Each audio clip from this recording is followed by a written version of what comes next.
Instagram లో full viral అవుతున్న recipe బాలబయానా నేను గిట్లా చేసిన ఎట్లొచ్చిందో చూడండి. సూపర్ గా వచ్చింది. చేయడం గిట్లా మస్తు ఈజీ. చూడండి ఎంత మంచిగా ఉన్నాయో. చూడడానికి గులాబ్ జామున్ లానే ఉన్నాయి కదా. మీరు ఇంకా ట్రై చేయకపోతే ఒక్కసారి ట్రై చేయండి. అట్లనే ఈజీ రెసిపీస్ కోసం, కొత్త రెసిపీస్ కోసం ఇన్స్టా అయితే ఫాలో చేయండి. యూట్యూబ్ అయితే సబ్స్క్రైబ్ చేసుకోండి. వీడియోలు మిస్ కాకుండా ఉంటారు. అట్లనే నా వాయిస్ గిట్లా miss car. Follow and subscribe. ఇంకా లేట్ చేయకుండా వీడియో అయితే స్టార్ట్ చేసేద్దాం. ఫస్ట్ అయితే ఒక కడాయి తీసుకోవాలి. కడాయి వేడైన తర్వాత కండెన్స్ మిల్క్ వేయాలి. అట్లనే ఒక పావు కేజీ ఎండు కొబ్బరి పౌడర్ వేయాలి. దాంట్లోనే కొంచెం బటర్ వేసి అవి మూడింటిని మంచిగా కలపాలి. బటర్ అసలు ఫస్ట్ వేయాలి, కానీ నేను మర్చిపోయి లాస్ట్ వేసేసిన. ఎట్లయితే మూడింటిని మంచిగా కలపాలి. స్టవ్ సిమ్ లో పెట్టి ఒక 5 మినిట్స్ అట్లా కలిపి స్టవ్ ఆఫ్ చేసేసేయాలి. కొంచెం చల్లగైన తర్వాత చేయితోటి మంచిగా ఒకసారి కలిపి చిన్న చిన్న లడ్డు లెక్క వేయాలి. అట్లని మరి పెద్ద సైజు వేయకండి, అట్లా చిన్నగా వేయకండి. వీడియోలో చూపిస్తున్నట్టు మీడియం సైజు వేసేసి అన్ని పక్కన పెట్టేసి ఇప్పుడు ఇంకొక ప్యాన్ తీసుకోవాలి. ప్యాన్ కొంచెం వేడైన తర్వాత చక్కెర వేసి కొన్ని వాటర్ పోసి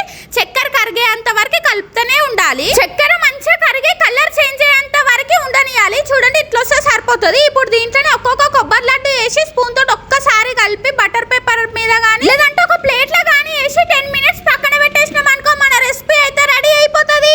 చూడండి ఎంత మంచిగా వచ్చిందో. టేస్ట్ అయితే సూపర్ గా ఉంది. కంపల్సరీ ట్రై చేయండి. ఈ వీడియో నచ్చినా, నా వాయిస్ నచ్చినా కామెంట్ మాత్రం పక్కా చేయండి.